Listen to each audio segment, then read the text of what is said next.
Good morning, everybody. Things are starting to get a little normal again. I'm out of the house. Finally out of the house. How about that? We're 6 feet apart. We got our space. But it's so great to be back here. It is great to have you back. It's great to have some company in Atlanta. Man, I'll tell you what, they are so glad to hear a different voice from the past 3 months of me in my living room. In fact, you can just take the whole half hour. You just go and run with this thing. But no, hey, welcome everybody. Here we are in July, and back in Atlanta in the broadcast with our favorite uncle, Uncle Ed. So thank you for, actually it's easy to track you down because you're not really traveling. I can't go anywhere. I'm stuck here. So I mean, I can't go anywhere. So like I said, I'm just super happy to have the company and super helpful to be, or super happy to be able to talk to the team. Yeah, no, it is. Man, I'm so happy to be doing this again. It's, Tuesday morning, July month, the weird month, slow start beginning because of the holidays and stuff like that. But, before we really kind of get into talking about the last few broadcasts and stuff, it just seems appropriate that we talk about a little safety. Yeah. Dude, just with everything that's going on. And, Ed, it seems the last month and a half, 2 months in places throughout our division, things are kind of opening up again, like with the restaurants and beaches and public out places, stuff like that. It's kind of hit and miss. We're opening and shutting down again, restricting the capacity. But the message that we want to deliver is just because things are opening up doesn't mean that there's no risk for you. And to make sure that you're still taking the safety precautions and making sure that you're safe out there. And like washing the hands, we got our stuff here, our gloves, and I got my bandana that I use for my mask, things like that. Ed's got his mask. And just don't lose focus on being safe out there. Yeah, and I think that's one of the things that I'm most concerned with. I've shared some of my thoughts with a bunch of you out there that we're worried like heck about y'all out there. But I think one of the other things that we found over the time is that the feedback we're getting from the customers, the way that you folks are carrying yourselves out there, is really earning us that stripe. They appreciate the way that we're showing up, with our PPE on. So I think it's kind of twofold.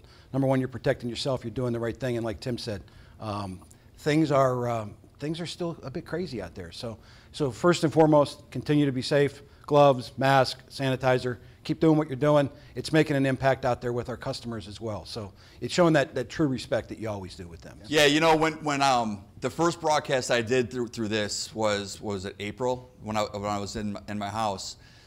The top 10 was actually a top 5 in commercial. Yeah. And I think it was like mid-30s. I think Jordan Bosman was like in the mid-30s was the top dog. And now that 36,000 gets you in the 10th spot. So the numbers are starting to go up.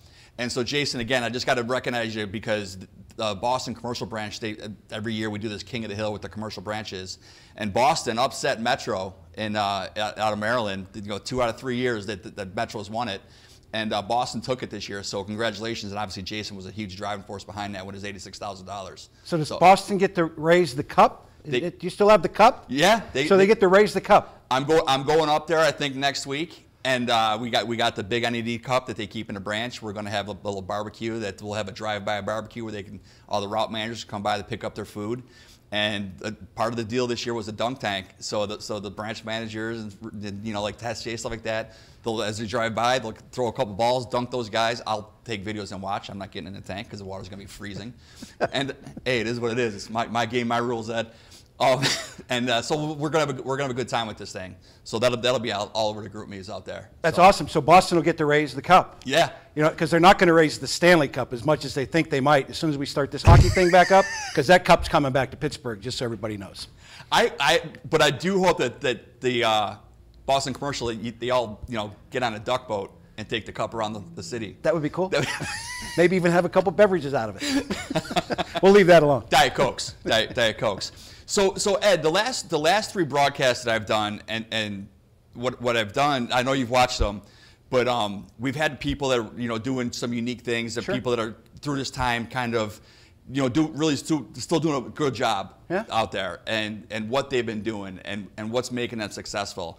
And I talk about it a lot. The thing about my job that I love the most is that I get to travel around the division, starting back up again, not the last few months, but I get to see and talk to people that are really successful at what they do, take their ideas and share them, share them throughout the division. What's cool about your job is you have 5 of these divisions. Yeah. So really what I want to talk about for this broadcast is what are some things that you're seeing out there that the other folks are doing that are just making them successful through this time? Yeah, I think that's a great point, right? So I mean, as most of you know, I've been sharing the messages, and I started those up again late last week. For about 90 days, I was hitting you every night with messages, trying to do that thing that Tim's talking about. But I guess if there were a couple major takeaways that I would want to make sure that the Northeast kind of got a grasp of would be really the Vital Clean efforts that are going on outside of the division, right? So everybody's trying to feel their own way through Vital Clean and how to get through it. What I do want to share with you is we have 6 or 7 individual account managers spread out through the country that have all generated over $100,000 in individual Vital Clean sales.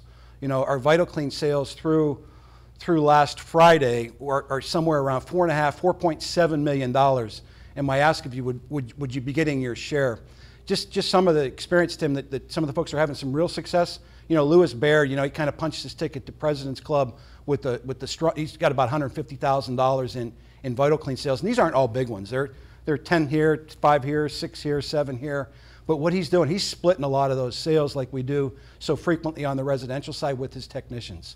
He's splitting it 50-50. Most all of his business is being sold to current active accounts, and he's having just great success from there. And I think some of the folks in the division remember Nikki Euler. She's down in South Central. She again is up at $125,000, $130,000 in pure Vital Clean sales. And then there's a guy over in Indiana that is quite frankly just slaying, the Lindy Praxair account. So out of the over $4 million in Vital Clean sales we have across the company, we've got about $600,000 that are generated from our national accounts. And Praxair, Lindy, is one it's the largest national account for Vital Clean. We've got close to $200,000 in Vital Clean sales there. There's all this stuff out on the portal. You know how to go find that. But I would encourage you to chase the Lindy locations. I looked it up, last night to see how many were in the Northeast Division. There's 137 locations out there that are, just looking for you to visit. And when I say we've made all these sales, we've probably made sales to over 30, maybe 40 individual Praxair locations. And a lot of it, Tim, is they're cleaning the trucks, the cabs of the trucks, particularly where they're dropping these bottled gases into healthcare hospital facilities. Right. And, we're getting, $85 a cab. The pricing's all there. It's all there for you. So if you haven't swung by your Praxair Lindy / Praxair locations yet, dig those up on the portal. Like I said, almost $200,000 in national account sales. The contract's all there. The rates are all there. It's all been negotiated. Go out and tell the story. And, kind of like we used to do in the old days. Hey, how come you're not taking advantage of what they're doing over in Buffalo or whatever? Right. So, talk a little bit about that if that makes some sense. Yeah, no, I'll make sure that everybody has that information. In fact, I'll do that right now. Hey, RSM, go on the portal and send out all the information for the locations in your turf to your folks, and let's get them out there this week. And I mean, it's a huge thing to do. I mean, just why not? I mean, if people are having success with that, and one of the things that I'm one of those competitive guys that when it comes to Vital Clean, out of the 5 divisions, we have the least amount sold, and it just kills me because we have so many hot spots, between like the New Jersey, New York, the DC, with this whole coronavirus going on, that we should be all over this and really taking advantage of it. So make sure you're taking advantage of it with these national accounts opportunities with the Praxair, Lindy, and I will make sure that you will have that information by the end of today. The other thing that you talked about that I really kind of want to harp on a little bit here is the fellow, I forgot his name, but the guy who Lewis Baird with the route managers. Yep. Doing the splits with the route managers. Yep. We talk a lot about working with the route managers, and we've even had days where we follow the route managers around, stuff like that, to generate activity because they know what businesses are open. When you have your territory, you have anywhere from 2 up to 5 route managers that are in your territory. So that's a lot of set of eyes that you can see out there of what businesses that are open. Can you talk through a little bit about the relationship and how what he did to set that up with them as far as how to work with them with the route managers? Yeah, and again, everybody was struggling for places to go, over the last 3-4 months, right? Commercial account managers, right? So they're struggling for places to go. So what Lewis did is he just kind of went to all the technicians and said, look, you guys still have places to go, even with all the Route 222s. They still had places to go. He said, I would love to tag along with you, and for that honor of allowing me to tag along with you, I'll split these sales with you. And he was just right up front. I mean, he's splitting them 50-50 and still generating personally $150,000. So you're accounting for, you know, almost $300,000. Like, you hadn't split every sale, but you're accounting for probably $300,000 just in that one branch up in Chicago that he's running out of. And that's really it, you know, following them along. You know, they're not getting in the truck. You know, you can't do that. You can't get in the truck with the tech, but you can certainly follow around, and while they're doing the service, they're getting that done. Same thing, kind of the footprint they're using in Florida is really the follow along. You know, you see it on their GroupMe where, you know, the tech's in doing the service and the account managers there talking to them about the Vital Clean service. And I know even from your GroupMes, I've seen some of that going on. So right. So keep doing that. And again, it seems like, you know, over the last week or two, we've got another resurgence of Vital Clean sales. There was a little lull kind of towards the tail end of June where we kind of fell off a little bit across the footprint, across the whole company. But we've seen the Vital Clean efforts and the Vital Clean sales in the first essentially half of, you know, I guess maybe the first quarter of July really start to pick back up. And I don't know if that's your experience typically, but they're out there as these folks start to open, and as this stuff starts to pop and cause more problems, it's something that we can sell. Yeah, it makes sense that with a lot of businesses opening back up, you know, you figure you have employees that were furloughed and have been staying home. And as a business owner, who wouldn't want to, you know, assure their folks when they're coming back to work that the place has been sanitized by a professional? You know, so it's a safe environment for when they're coming back into work. Absolutely. And it's just a great opportunity to take advantage of that. Yeah, and the other thing that's happening too that I think we're seeing is that a lot of the folks that signed up for maybe an initial Vital Clean or maybe a first month worth, they're signing back up. So those ones you've already made sales to, you know, try to put some repetitive service footprint in place so that you can continue to get more sales. Like the Praxair in Indiana, you know, they just signed up for another like $28,000 worth of services, kind of just re-upping their contract. So nice. So think through that kind of stuff too. Nice.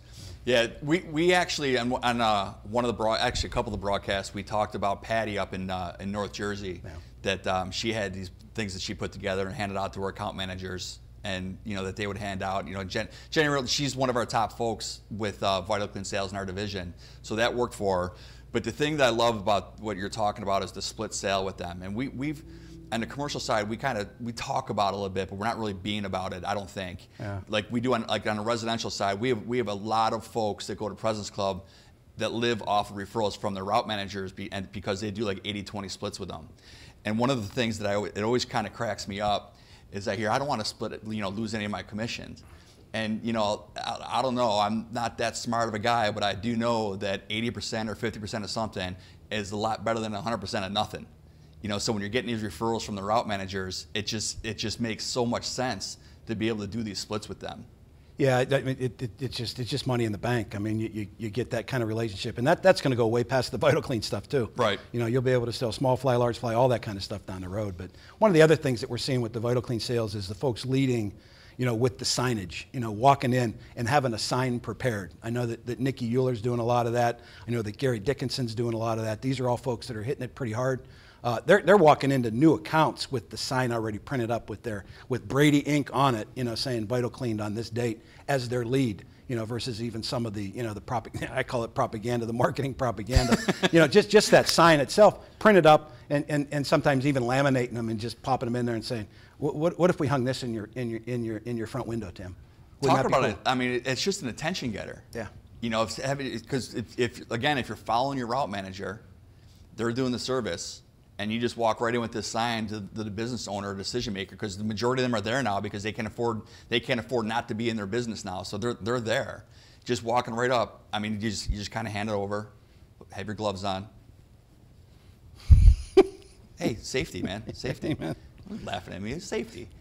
But anyway, you have your gloves on to show that, you know, we're all about the sanitation and disinfectant, and just show it to it's just a natural conversation starter, because the curiosity alone would just be able to give you like a kind of a proposal, being able to walk around with the owner, what you can do, all the high touch points, things like that. So absolutely, and you're seeing those more, right? I mean, not that I go out. My wife is kind of freaked out about all this stuff, so we don't go out much. But I get pictures like every other day, it seems like, from restaurants and locations where people are out, and it'll have, you know, serviced by Ecolab, you know, and you'll see that, you know, where they're promoting it. These restaurants are promoting the fact that someone outside is doing this sanitation service for them at some sort of some sort of frequency or cadence, right? Even if we only do it once a month, restaurants have forever done their own sanitization, right? Right. They're wiping down the tables. They're using the same stuff, but if you can hang that sign out front for them, I think you're way far ahead of being able to kind of get your nose in the door. Absolutely. All right, so I think we kind of pushed the Vital Clean pretty good. The Vital Clean and working with the route managers because they're huge, and going back to the national accounts, making sure that, like I said, you'll have all that information today. But let's kind of shift up a little bit and kind of talk about July. It's always my favorite time of year because, well, one, you have a long weekend for the 4th of July. There you go. But it's the fresh start for President's Club. Yeah. And so we're starting President's Club again, and there's a few things different this year. Yeah, there are some things different. Obviously, we don't want to send anybody. I mean, it'd be crazy to send anybody to Seattle in September at the way things are going. Heck, send them anywhere, right? I mean, not to knock Seattle, but to go anywhere in September is really questionable. So what the executives decide to do, and the marketing folks and your company's leadership, is we've postponed that trip until March. Obviously the results will be out probably within 10 days. And at that point in time, they will announce a new location. I can tell you we're not going to Seattle in March. I can't tell you exactly where we're going yet because they're kind of keeping that top secret. But we're not going to be going to Seattle in March. It'll be a new destination. It's really cool. I think everybody will love it. But I'm sworn to secrecy, so I can't tell you that. The other thing that's happened with the rules is we've kind of there's been a move, and within 2 or 3 years anyway, we were going to flip the President's Club trip to be held in March and go on a calendar year basis for President's Club. Way back years ago, that's how it used to run. Instead of running July to June, or July through June, it used to run January through December. That's way back. I might be the only guy that was here when that was going on. But what they wanted to do, they wanted to open up, and like I said, it was going to happen anyway. It was going to happen within the next 2 or 3 years that we're going to flip that table. And what we've done, and the reason that it's being done, is we want to open up areas of the country that we've never been able to go to with President's Club for the past 30 years.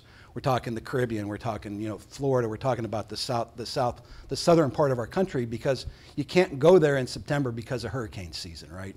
And all those kind of threats that you have there. So flipping that creates more places for us to go, different places for us to go. We've been, in my opinion, we've been to California a whole bunch of times. We've been to most of the major cities up in the north. So it's time to expand that market and give you a chance to see other parts of the country, which I think is pretty cool. In order to do that, you have to have a period of either a 6-month contest or an 18-month contest. So what we've decided to do is we've decided starting July 1st, we're going to run an 18-month contest to kind of reset the deck and put President's Club on a year-after-year cadence that will run January through December. This first period is going to run July 1st.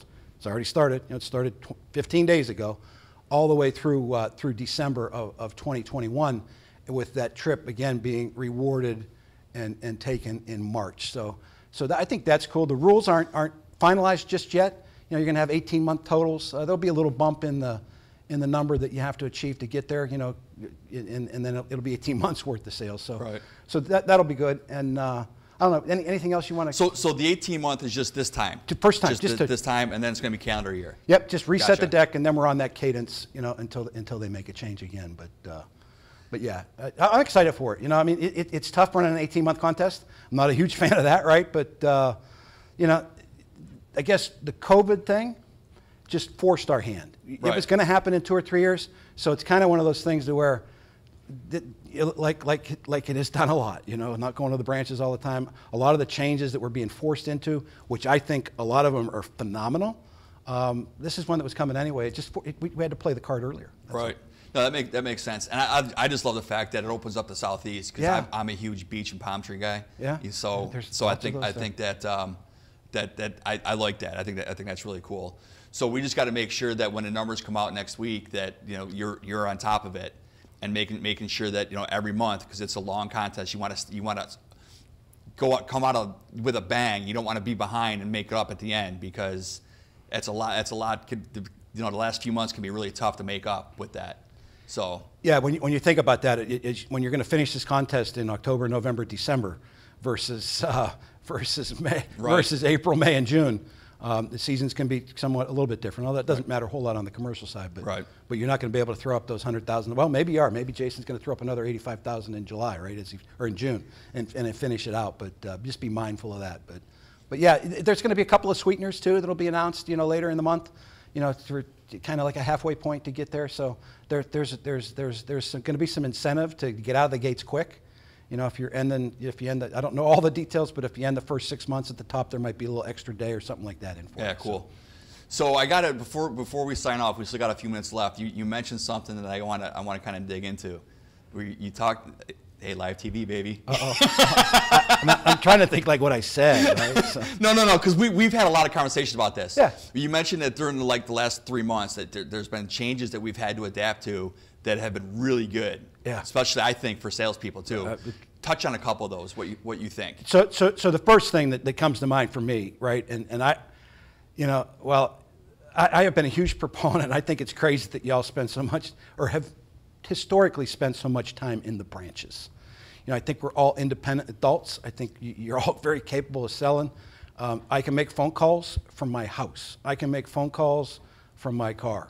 I don't necessarily need to be into the branch every day to make phone calls. I don't think the managers need to see you every day. If you're a responsible outside sales professional, you don't need any of that mess in your way. And that's from pure talking to folks that are finding more time. Right. I'd much prefer that you're out, knocking on a door or sitting with the customer at 8 o'clock rather than sitting in the branch where nobody's buying anything. I don't know if very many people come walking into the branch wanting to sign up for services. So I think it gives us that. And I think the other thing that's happening is we're becoming a lot better at learning how to communicate, right? We're not perfect at it, but you got customers that, you're able to communicate with now. We're all trying to figure this thing out. Some of your sales meetings have gone to Teams. They're more frequent. I think it's just, I love certainly not the health aspects of what we're in, but I love the change that it's forcing us to move forward with. And I think that we are going to be a better sales force. There's no doubt. I couldn't agree more. Yeah. When you're talking about it's one of my favorite things that I see, watching people doing like Zoom proposals. Yep. You're able to bring people from different locations into a proposal. Because we've talked about things before, like the Lensu, all that kind of stuff.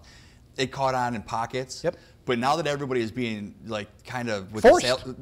with teams and the sales meetings and things like that, you get so comfortable with it. It's easy to share docs. It's easy to share proposals. You can get a bunch of people on at once, and I love that. I do. I think that is great. And again, the time that people, I always kind of make the joke about people when they're in branches where they find that busy work. Taking their papers over here, kind of fold them up, put them over here. When just to pass the time. Yeah. Where now, instead of just sitting in a branch, you'd be out in the field, making calls in your car on the side, in a parking lot, whatever, and just really taking advantage of that. Because the one thing, we all got 24 hours in a day. It's what you do with it is what separates the good from the great. Really. So yeah, and the feedback from our salespeople. That's just not me thinking that, right? I understand that. That's the feedback I'm getting from salespeople that I talk to every day. That they're finding themselves to be more productive. They're not wasting time, right? I was one of those guys that would end up in the office and talking to everybody, just like Tim said, shuffling papers. Just my ADD would sit in there, and I'd be in the office till 11 o'clock just talking and realizing that when I'm pulling out of there at 11 o'clock, maybe running late for an appointment, like I got nothing done, right? And it's like, boy, did I just waste that time? And now I think what you can find is you'll have maybe a little bit more time at home in the morning. Maybe you put the kids on the bus to where you didn't have to drive the half hour into the branch every day. We got to be mindful of making sure we're communicating, because that's tough. Making sure we're staying in touch with people and keeping that personal touch in there. But yeah, I think as we get better at this, and I would challenge all of you to get better at using all these tools that you have in front of us. If you haven't mastered Teams yet, you have to. You don't have any choice. I mean, you got to get in and get after that. Yeah, and make sure that when your branches or the service managers having meetings with the route managers that you're jumping on those Teams meetings too. I mean, it's a great way to build rapport, show you're part of the team and all that kind of stuff. Just because you're not in the branch, go in there and, I shouldn't say it, but I know what a lot of you do. You sit in the back on your phone anyway at the service meetings. But join in on those Teams meetings and participate. Throw out some things you're looking for with the Vital Clean, some different opportunities for them to look at, to get those referrals coming in, those split sales. So. Yeah, the other thing too, I think would make some sense is touch base with your technicians more frequently. You know, I mean, just hey, how you doing? You know, ask them how they're doing. You know, because you know, certainly all the healthcare stuff, and then all the other craziness that's going on in the world these days. You know, just get a temperature on people and make sure that they know that you give it. I almost said a bad word. That you give a darn about them and their families and what they're going through and what they're faced with every day, right? So, you know, you can't see them every day in the branch. You can't see them kicking around at service meetings. Don't lose that personal touch. Pick that thing up and FaceTime. Don't call your tech. FaceTime them, and just let them know. Like I said, let them know you care about them. Yeah, absolutely. Maybe too sappy, but. I don't think it is at all. In fact, 2 months ago, Wycliffe Thomas out of D.C. talked about these little care packages he puts together for his route managers with the vitamin water and stuff like that. And you know, it was delivering them. He was getting referrals from it. You know, so it's not. I don't think it's sappy at all. Cool, awesome. So, but anyway, I think that's a wrap. I think. Yeah, the only thing I would add, just throwing it in, you know, Yeah. always just one more Colombo, Absolutely. right? Aimbridge Hospitality just kicked off. You know, that came in your Advantage blog last week. That's a home run opportunity to get after. It's Rentokil and Ecolab that are preferred vendors. They're not happy with either one of those two. Hook up with Eric Hardaway. You know, you've got Wayne Dempsey living in your turf. If you want to chase down Praxair, he's like a bulldog on Praxair. I would say that of the $200,000 in Praxair Vital Cleans, he's touched every one of it. He's had a hand in concert with the account manager selling it. And again, all that stuff you get paid full commission on. You know, your Saya Bird Jobs, Saya, you know, the trucking outfit is another big Vital Clean hit. Lean on your national account folks. We still have those customers out there. We are about back up to speed with all of our national accounts. We're only about 8% of the folks that are kind of still suspended. So those businesses are starting to open, and there's opportunity in those because some of them have been closed for a while. Hook up with your national account folks and go chase some of that stuff. There you go. Yeah, that's all I got, Tim. Perfect. I appreciate the opportunity. Hey, thank you. It's fun seeing some faces. I'm sure they're grateful to have another voice down there than just me talking. So, but no, thanks, appreciate it. And again, take advantage of the situation that you're in with the Vital Clean, working with your route managers, the national account stuff, and just remember, trust the process. Just go out there, make sure you're filling up your day. You're still doing that top to bottom killer inspection, asking the right questions, building a rapport, making sure you're proposing everything that a customer can need or benefit from, and just use a triple guarantee and just keep following up, follow up. And with that being said, thank you for everything you do. Appreciate you.